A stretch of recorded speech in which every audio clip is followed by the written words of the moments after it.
Well, what is up, guys? Eric here, and I'm doing the second video in the series, Foundation on Flat. I apologize for the wait in terms of getting this up. Just been busy with a lot of other stuff. Been working 2 jobs, trying to maintain my bills and whatnot. However, I have been skating quite a bit. I've been trying to film some stuff. So, all that being noted, we're going to get right into this. So, today we're doing Foundation on Flat, number 2, the kickflip. Now, kickflips are very similar to ollies in that you get them in the air in a very similar way. You're sliding your foot up the board comes up to you by you sucking up your knees, and then you level the board out. However, the difference is that the board does a flip in between all of that. So, essentially, the kickflip is just you flipping your board while you're doing an ollie. Now, you're going to set up similar to an ollie, except your foot, usually in most cases, is going to be a little bit more pointed. So you're going to point your toe, you're going to put your flicking toe or your front foot, you're going to point it a little bit more towards the nose of the board, and not have so much of your foot on the board as well. You're going to kind of have your foot midway into the board, like your toes are going to be kind of in the middle, near the front bolts. And then what's going to happen is you're going to act as if you're doing an ollie. Now, at the point where your foot begins to slide up, you're going to aim your toes and flick off the corner pocket of the board. If you notice, when I flick for my kickflip, the toes flick off the corner pocket. So the toes hook the concave of the board around my foot, and then I use my ankle to flick the board. And when I flick the board begins to rotate. If you notice, the board slowly rotates, and then as you extend your foot out for the kickflip, as you kick your foot out, the board will begin to level out, and then the board should suck up to your feet, and it should catch. You should do the whole catch thing with your back foot. That's imperative. Catching the board is all in your back foot, and then you come down on your board, you land, and you're right away.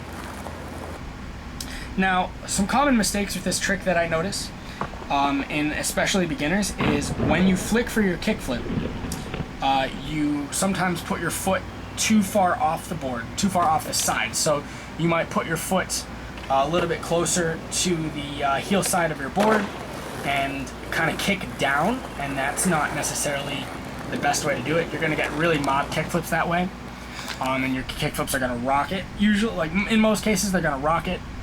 And they're just not. It's not going to be a good time because you're also risking, landing primo a lot easier. You're not going to be catching your board, so you're not going to be able to kickflip down things.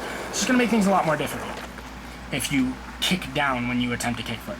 Also, you want to make sure that you are extending your foot past the corner pocket of the nose. The way I think of it is flick off the nose. So you want your toe to kind of go over the nose, past it. So you want to really pop, act as if you're ollieing, and then use your foot to kick out off the nose, but you have to finesse it. That's one thing that's very important, is you don't want to kick too hard. If you kick too hard, your board's just going to fly out, and that's another issue that occurs with a lot of beginners is your board flies out and you're not able to catch the board, you're not able to keep control or stay over it.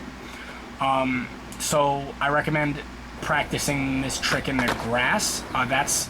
That helped me, at least for the first few hours that I was trying it.